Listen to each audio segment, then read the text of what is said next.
Empty கேசட்டை உள்ளே போடுறேன். இதில் ரீல் எதுவுமே இல்லை.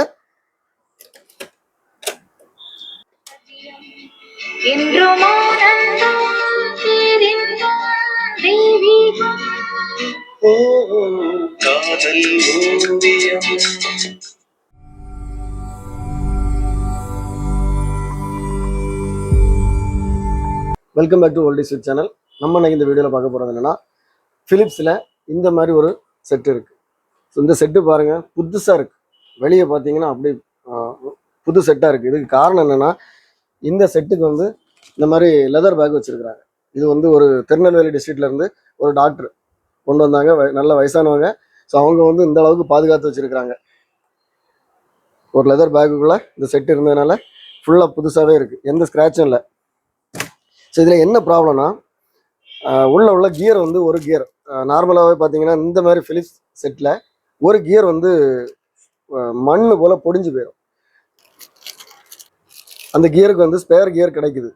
இது பார்த்தீங்கன்னா வெளியே வந்து அவுட்டரில் இருக்கிறது பார்த்தீங்கன்னா ஹெலிக்கல் கியர், அதாவது இப்படி கிராஸில் இருக்கும். இங்கே உள்ள ஒரு கியர் இருக்குது பாருங்கள், இது வந்து ஸ்பர் கியர். இந்த மாதிரி ஒரு கியர் தான் ஃபிலிப்ஸில் மோஸ்ட்லி பொடிஞ்சு போயிடும், மண் போல் பொடிஞ்சு போயிடும். ஸோ இந்த கியர்லாம் நம்ம மாற்றியாச்சு. அப்புறம் பிஞ்சரோவில் ப்ராப்ளம் வந்து எல்லாமே சரி பண்ணி இப்போ புது செட் ஆக்கியாச்சு.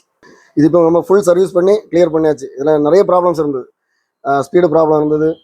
அது மாதிரி இந்த வால்யூம் கண்ட்ரோல் வந்து ஃபுல்லாக ஒர்க் ஆகலை. இந்த மோடு சுவிட்ச், டேப்பு, ரேடியோ மட்டும்தான் ஒர்க் ஆகிட்டு வந்து டேப்பில் போடும்போது லைட்டாக அப்படி ஜர்க் ஆகிட்டு போயிட்டு. ஸோ அதெல்லாம் வந்து அந்த சுவிட்ச் கிளீனிங் ஆயில் யூஸ் பண்ணி நம்ம கிளியர் பண்ணிட்டோம்.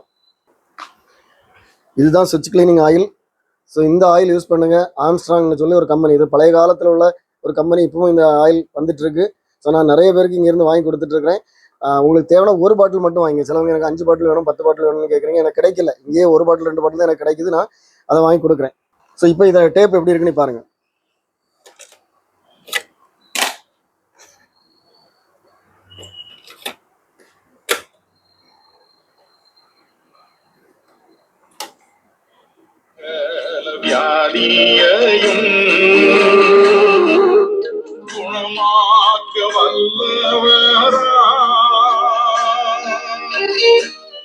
சூப்பராக இருக்குது. அதாவது அவங்க இந்த செட்டை பார்த்தாங்கன்னா கண்டிப்பாக சந்தோஷப்படுவாங்க. ஏன்னா அந்த அளவுக்கு அந்த கண்டிஷனில் கொண்டு வந்தாங்க. பார்க்குறதுக்கு தான் இது வந்து ரொம்ப அழகாக இருந்தது, அப்படியே உள்ள ரொம்ப மோசமான கண்டிஷனில் இருந்து.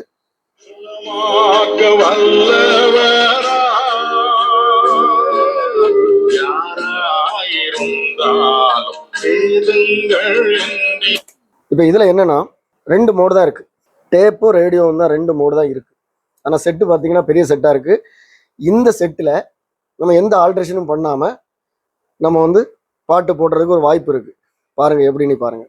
எல்லா செட்லேயும் வந்து மெக்கானிசம் வந்து இந்த மாதிரி தான் இருக்கும். ஸோ இந்த மெக்கானிசத்தில் இந்த மாதிரி ஒரு லிவர் கொடுத்துருப்பாங்க கீழே. இந்த லிவர் வந்து ஈஸியாக நம்ம லைஸாக கையை வச்சாலே இந்த மாதிரி வந்துடும். இந்த லிவர் எதுக்குன்னா, இதான் ரெக்கார்டிங் பட்டன். இந்த ரெக்கார்டிங் பட்டனை வந்து கீழே ப்ரெஸ் பண்ண விடக்கூடாது. அதாவது நம்ம இப்படி ப்ரெஸ் பண்ணோம்னா கீழே இதில் தட்டுது, இந்த பாருங்க. ஆனால் இது வந்து இந்த மாதிரி ரிலீஸ் ஆகிட்டுன்னா ரெக்கார்டிங் பட்டன் கீழே போயிடும். இந்த பாருங்க, கீழே போகுது பாருங்க.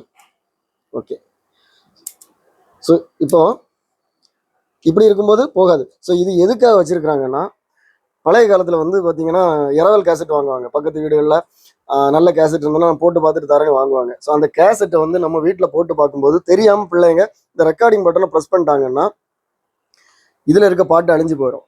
நம்ம வீட்டில் நடக்கக்கூடிய எல்லாம் வந்து அதில் ரெக்கார்ட் ஆயிரும். ஸோ இதை கட்டுப்படுத்துறதுக்காக என்ன பண்ணியிருக்காங்கன்னா, இந்த இடத்துல வந்து இந்த மாதிரி 2 குரூவ் இருக்குது. நான் ஏற்கனவே ஒரு வீடியோவில் போட்டிருக்கிறேன். ஸோ இதை உடச்சிடுவாங்க. இப்போ இந்த கேசட் வந்து எனக்கு ஒரிஜினல் கேசட்டு, இது இனி வந்து எரேஸ் ஆகிடக்கூடாதுன்னு சொல்லி இருந்ததுன்னா இந்த இடத்த உடச்சிடுவாங்க. இதில் ஒரு பள்ளம் விழுந்துடும். இந்த பள்ளத்தில் இது மாட்டுச்சுன்னா என்ன ஆகும்னா, இந்த இது ப்ரெஸ் ஆகாது. அப்போ இவங்க பக்கத்து வீட்டில் கொடுத்தாலும் இதை ப்ரெஸ் பண்ணாங்கன்னா ப்ரெஸ் ஆகாது.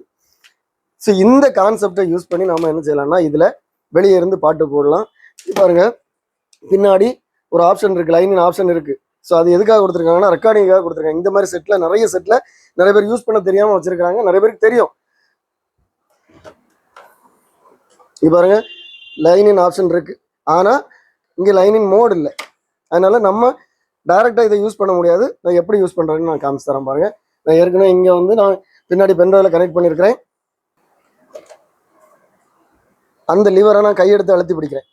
நான் இதில் காமிச்சிடலாம். இந்த லிவரை நான் இப்போ கையெடுத்து அழுத்தி பிடிக்கிறேன். ஏன்னா அப்போ தான் ரெக்கார்டிங் பட்டன் உள்ளே போகும். இங்கே பாருங்கள்,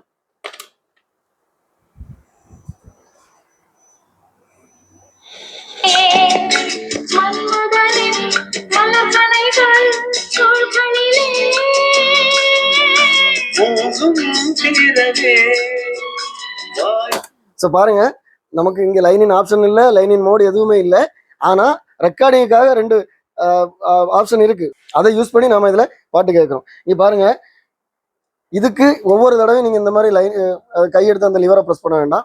இந்த மாதிரி ஒரு எம்டி கேசட் எடுத்துங்க. ஏதாவது டேமேஜ் ஆன கேசட்ல உள்ள ரீல் எல்லாம் கலத்தி எடுத்துருங்க. இந்த கேசட்டை உள்ள போடுங்க.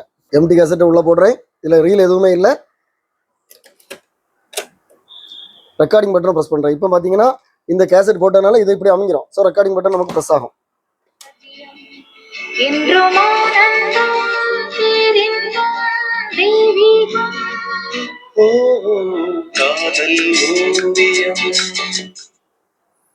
ஸோ இந்த மாதிரி செட் உங்ககிட்ட இருந்துன்னா நீங்க வந்து இந்த டெக்னிக் யூஸ் பண்ணி நீங்க பாட்டு கேட்கலாம். நம்ம வெளியே உள்ள பென் டிரைவ்ல இருந்தோ எங்க இருந்தோனாலும் நம்ம பாட்டு கேட்டுக்கலாம். இந்த ஆப்ஷன் சில சின்ன செட்லயும் இருக்கும். அதாவது இந்த சைடில் ஸ்டீரியோ பின்னு போட்டிருப்பாங்க.